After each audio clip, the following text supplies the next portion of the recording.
ఆహా what is so అత్త వాళ్ళు అమ్మ వాళ్ళ గోల లేకుండా హస్బెండ్ అండ్ వైఫ్ మాత్రమే ఉంటే ఆ మనశ్శాంతి వేరు. బా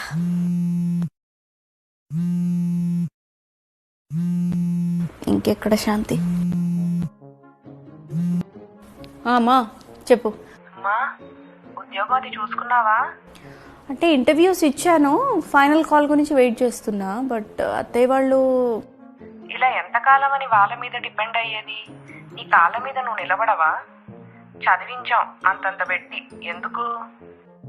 ఓకే అమ్మా ఓకే, ఏదో ఒకటి చేస్తానులే, ఈయనైనా ఒప్పిస్తాను, ఏదో ఒకటి చేస్తానులే. ఓకే సరే సరే ఏదో ఒకటి చెయ్యి. ఉంటాను, మళ్ళీ చేస్తాను. వేరే వేరే కాల్ వస్తుంది. ఫోన్ పెట్టేసిన తర్వాత సౌండ్ కూడా ఎట్లొచ్చింది ఆ మెసేజ్ది, పిడుగుపడ్డట్టు.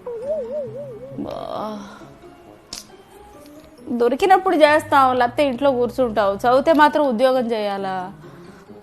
కాళ్ళ మీద ఇప్పుడు ఏంటి, నేనేమన్నా మా అమ్మ కాళ్ళ అప్పు తీసుకుని నిలబడుతున్నానా? నా కాళ్ళ మీద నేను నిలబడుతున్నాను కదా.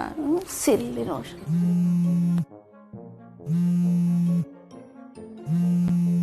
అమ్మో టేకర్. హలో అత్తయ్య. ఏమ్మా ఎలా ఉన్నాడు మా అబ్బాయి? బాగున్నారు అత్తయ్య, మీరు బాగున్నారా? ముందు మా వాడు ఎలా ఉన్నాడో చెప్పు. బాగున్నాడు అత్తయ్య. టైంకి తింటున్నాడా? వండి పెడుతున్నావా? కట్టించాను బాక్స్. సరే సరే. దొండకాయ వేపుడు మామిడికాయ పప్పు చేశాను అత్తయ్య. మా చేతుల్లో మనవాడిని ఎప్పుడు పెడుతున్నారు? అంటే అదే మొన్నే 2 months అయింది కదా అత్తయ్య పెళ్ళి. ఇంకా 6 నెలలే ఉంది.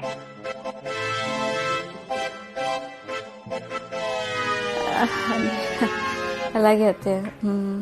ఒకసారి అత్తయ్య ఈయన కాల్ చేస్తున్నాడు, ఏదో ఏదో ఫైల్ గురించి అంట. ఒక్క నిమిషం మళ్ళీ చేస్తానండి.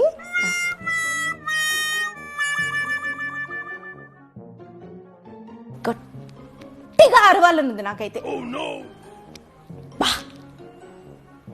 అమ్మ వాళ్ళు ఒక టైపు, అత్తయ్య వాళ్ళు ఇంకొక టైపు. ఇద్దరి మధ్యలో నేను మజ్జిగలో కవ్వర్ నలిగినట్టు నలిగిపోతున్నా. ఏం అరేంజ్డ్ మ్యారేజ్, లవ్ మ్యారేజ్ ఒక సోది అయితే అరేంజ్డ్ మ్యారేజ్ ఇంకొక సోది. మొత్తం అంతా సోది రామాయణం. ఇది నిజంగానే చెప్తున్నా. పెళ్లి చూపుల కన్నా ముందు నుంచి మొదలైంది ఈ టార్చర్. పాపా పెళ్లి చూపుల్లో ఇదన్నారు అదన్నారు ఇంకేదో అన్నారు. మీ అమ్మాయిని ఫ్రీడమ్ ఇచ్చి చూసుకుంటామన్నారు అదన్నారు. అరే పెళ్లి చూపులు అయిపోయి పిల్ల మాది అని అనుకున్న దగ్గర నుంచి ఒక్కటే టార్చర్. చదువుకున్నంత మాత్రాన ఉద్యోగం చేయాలా? మా ఇంట వంట అలాంటి అలవాట్లు లేవమ్మా. ఇది ఏమన్నా వ్యసనమా? ఉద్యోగము అలవాటేంటి? అలవాటు ఇట్స్ ఇండివిజువల్ పర్సనాలిటీ. మరి 1930s 20s అప్పటి కాలంలో మొత్తం పద్ధతులన్నీ కూడా వేరుండే, ఇప్పుడు మారట్లే. అప్పటి కాలంలో మరి కన్యాశుల్కం కూడా ఉందే, మరి ఇప్పటికీ ఎందుకు మేమే కట్నం ఇచ్చి మిమ్మల్ని చేసుకోవాలి? నిన్ను చేసుకొని నిన్ను భరించి మీ పేరెంట్స్ని భరించి నీకు బిడ్డని కని పైగా అది టర్మ్స్ అండ్ కండిషన్స్ అప్లై, అబ్బాయే పుట్టాలి. అట్లా అబ్బాయిని మాత్రమే కనడానికి ఎంతో కృషి చేసి నేనంతా నా బాడీని నా లైఫ్ని నిజంగానే సింక్ చేసేసుకొని నీ కోసం బతుకుతుంటే నువ్వు ఉల్టా నాకు డబ్బులు ఇవ్వాలి. దీనికోసం నీకెందుకు నేను డబ్బులు ఇవ్వాలి? ఇలా అడుగుదాం అనుకున్నా, కానీ మా పేరెంట్స్ అప్పుడు వద్దు ఆడపిల్లి వాళ్ళము అంతా తగ్గాలి, నీకు అహం అనుకుంటారు, మనకి సంబంధాలు రావు, తొక్కరావు, తోటకూర రావు అని నోరు మూసేశారు నాకు. మరి పెళ్ళైన దగ్గర నుంచి ఇంకా మా అమ్మ స్టార్ట్. మీ అత్తయ్య అలాగా, మీ మామయ్య ఇలాగా, మీ ఆయనేమో ఇంకోలాగా, మీ ఆడపడుచు ఇలాగా, వాళ్ళకి మర్యాద తెలియదు, గౌరవించటం తెలియదు, నిన్ను ఏం చేస్తారో ఏంటో, వాళ్ళకి వీలైనంత దూరంగా ఉండి వాళ్ళు ఏమన్నా పరాయి వాళ్ళ పగవాళ్ళ? అసలే ఒక ఫ్యామిలీలో పుట్టి పెరిగి నేను ఇంకొక ఫ్యామిలీలో వెళ్ళి అడ్జస్ట్ అవ్వాలంటే గగనం. దానికి తోడు పేరెంట్స్ సపోర్ట్ చేయాల్సింది పోయి ఇలా అంతా మాట్లాడితే నేను ఇంకా రేపొద్దున ప్రాబ్లం వస్తే ఎవరికి చెప్పుకోవాలి?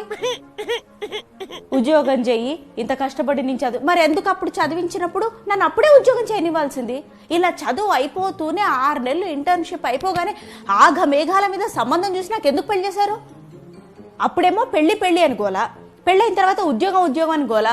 అసలు ఈ పేరెంట్స్కి క్లారిటీ ఉంటే మా ఆడపిల్లల బతుకులు ఎందుకు ఇట్లా తయారవుతాయి? పెళ్ళే చేసుకునేది ఉంటే డిస్టింక్షన్ వచ్చేలాగా ఎందుకు చదవడం, రాత్రింపగళ్ళు వాడు డార్క్ సర్కిల్స్ వచ్చేలాగా? మీ అత్తయ్యతో జాగ్రత్త, ఆమె పుల్ల విరుపు మాటలు. అరే ఒకవేళ గబుక్కున ఆమె ఏదన్నా అన్నా ఈమె చెప్పాలి, సర్దుకుపోమ్మా లేకపోతే ఏదైనా నీకు హర్టింగ్ అనిపిస్తే నువ్వు చెప్పే రీతిలో చెప్పు. ఇలా మంచి సజెషన్స్ ఇవ్వాలి కానీ ఈవెన్ నేను కన్విన్స్ చేయాల్సి వస్తుంది ఉల్టా మా అమ్మని. అన్న అన్నీ నవ్వుతూ మొహం మీద తుడుచుకొని వెళ్ళిపోతారు. అసలు ఆయనలా బతకగలగాలి. బట్ ఏం చేస్తాం, ఆడపిల్లలకి అసలు తండ్రి పోలికలు వస్తాయంటారు కానీ తండ్రి రూపు ఉంటుందంట, తల్లి పోలికలే వస్తాయంట. నాకు అడ్జస్ట్ అయ్యే బతకడం వచ్చి చావట్లేదు నాకు అలా నవ్వుకుంటూ. అందుకే ఈ మెంటాలిటీ తోటే ఫ్రస్ట్రేషన్ వస్తుంది. అసలు దులుపుకొని వెళ్ళిపోయే వాళ్ళకి ఏ ఫ్రస్ట్రేషన్ ఉండదు. పెళ్లిలో ఇలా అన్నారు, ఇడ్లీకి చట్నీ తక్కువైందన్న. అసలు ఇది గొడవ అండి, ఎంత సిల్లీగా ఉంది. అసలు చిన్నపిల్లలు కూడా కొట్టుకోరు తెలుసా. ఇడ్లీకి చట్నీ తక్కువైంది, కాఫీలో షుగర్ తక్కువైంది, నా బొంద తక్కువైంది, సారెలో ఇది తక్కువైంది, కట్నం ఇంత ఇస్తా అని చెప్పి ఇంత ఇచ్చారని అత్తయ్య వాళ్ళు, మేము ఇంత ఇవ్వలేకపోతున్నాము ఎందుకు అని అమ్మవాళ్ళు. అసలు ఇంత చదువు అంటారు, ఇంత మారామంటారు, ఇంకా ఇట్లాంటి చిన్న చిన్న గోలలేంటి, అలకలేంటి. ఏమో జన్మంతా అలిగితే ఇంకా నువ్వు కలిసి ఉండేది ఎప్పుడు. అమ్మ వాళ్ళేమో అట్లా. ఇంకా మా అత్తయ్య వాళ్ళు పెళ్ళయి ఇక పీటల మీదనే మనవాడిని ఇవ్వాలి, మనవాడి అంటే అర్జెన్సీ ఏంటి నీకు నాకు అర్థం కాదు. అన్నిటికీ తొందరే, పిల్లాడిని కనడంలో తొందరే, వాడిని పెంచడంలో తొందరే, వాడికి పెళ్లి చేయడంలో తొందరే, మనవాడిని ఎత్తుకోవడంలో తొందరే. ఏ మనవరాలు పుడితే ఎందుకు ఒప్పుకోను? మరి అంత ఆడపిల్లలంటే ఎవర్షన్ అంటే ఫస్ట్ నువ్వు ఆడజన్మ ఎత్తకూడదు, ఎత్తితివి పో. నీ దేవిటి కొడుకుకి మగాడిని ఎత్తి పెళ్లి చేయాలి. ఎందుకు అమ్మాయి? నీకు ఆడవాళ్ళు అంటే ఎవర్షన్ కదా, అమ్మాయి ఎందుకు పెళ్ళి? నాన్సెన్స్. అన్నిటికీ నువ్వు ఆడదానివి. నీకు లైఫ్లో ప్రతి ఒక్క సందర్భంలో ఆడపిల్లలే కావాలి. ఆడపిల్ల as a mother or sister or friend or కోడలు వాట్ ఎవర్. కానీ నీకు మాత్రం మనవరాలు పనికిరాదా? ఫస్ట్ అబ్బాయి ఎట్లా పుడతారండి? ఎవ్వరూ చెప్పలేరు ఇంకా అబ్బాయి పుడుతుందా అమ్మాయి పుడుతుందా అని. ఏంటి జెండర్ డిస్క్రిమినేషన్ నాకు అర్థం కాదు.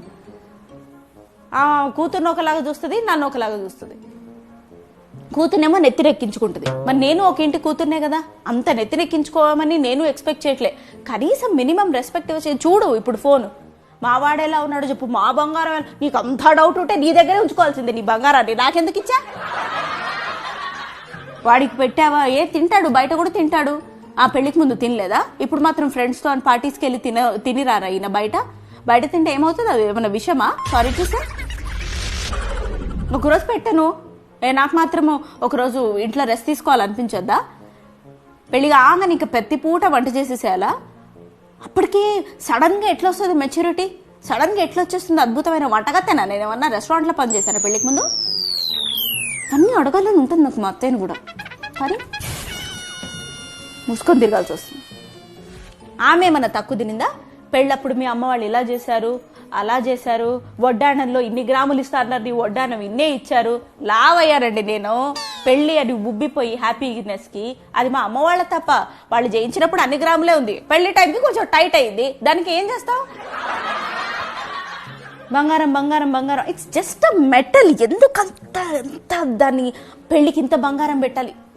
పెళ్ళప్పుడు కొరుక్కున్న పట్టు చీరలు, పెళ్ళప్పుడు వేసుకున్న నగలు, వడ్డాణాలు ప్రతిరోజు వేసుకొని తిరగలవా నువ్వు? నీ ఫ్రెండ్ పెళ్ళికి నువ్వు వడ్డాణాలు వేసుకొని చేతి వంకలు వేసుకొని వెళ్తే ఎంత ఆడుకుంటుంది చూసేవాళ్ళకి.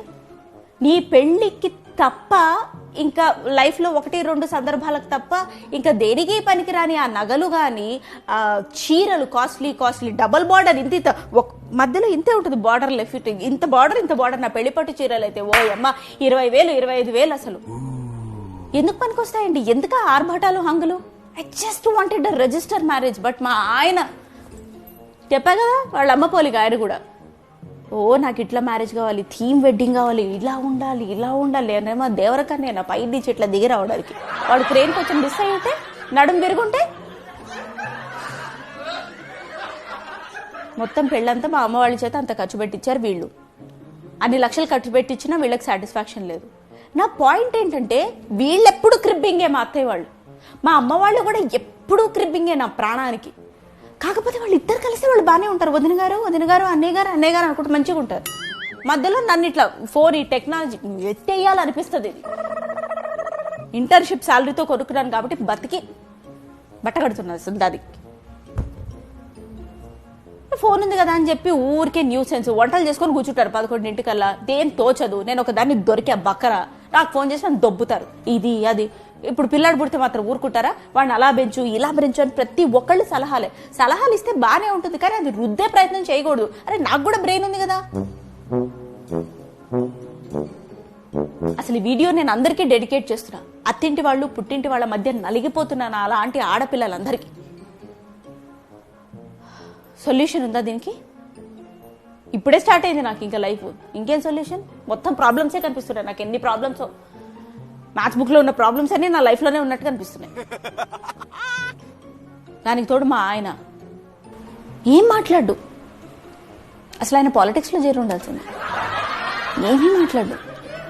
ఇట్స్ ఓకే వదిలే, ఇట్స్ ఓకే. అవును మరి అన్నది నిన్ను కాదుగా, అలాగే చెప్తావు సలహాలు. ఒక్కరోజు నిన్ను మా అమ్మ వాళ్ళ అల్లుడని తక్కువ మర్యాద ఇచ్చి ఉంటే, కొంచెం అటు ఇటుగా మాట్లాడుంటే, నా సిచ్యువేషన్ నువ్వు ఫేస్ చేసి ఉంటే అప్పుడు తెలుస్తుంది. అప్పుడు ఇట్లాంటి నీతులు చెప్పవు నువ్వు. పీక్స్లో ఉంటుంది నీ ఫ్రస్ట్రేషన్. తొక్కలేదు ఆడదానిగా పుట్టేదో నాకు చెప్పెట్టి కొట్టుకోవాలి. కొంచెం జన్మ అంటుంటే అమ్మాయిగా పుట్టరు. మళ్ళీ జాబులు ఎత్తుక్కోవాలి, మళ్ళీ వీధిని కొప్పించుకోవాలి. చేసే లోపల మళ్ళీ పిల్లలు పుడతారు.